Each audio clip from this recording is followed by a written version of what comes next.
Hi, grade 12 students. Today in this lesson, we are talking about the airport.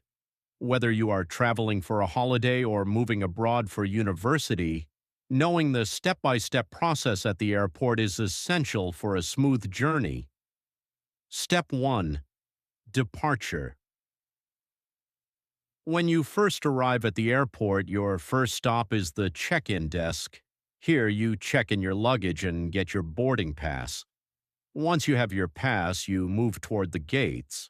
Before you can reach the planes, you must show your passport and boarding pass at passport control.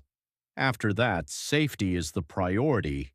You will go through security to reach the departure lounge where you can relax and wait for your flight to be called. Step 2. On the plane.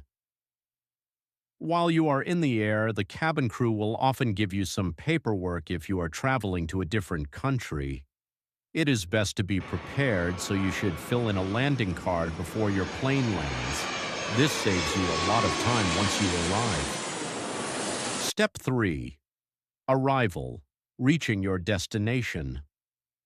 Once the plane lands, for example, in the United States, you head to the arrivals hall.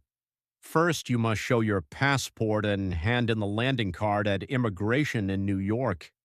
Finally, once you are cleared to enter the country, you head to the baggage carousel to pick up your luggage and go through customs before heading out to the exit.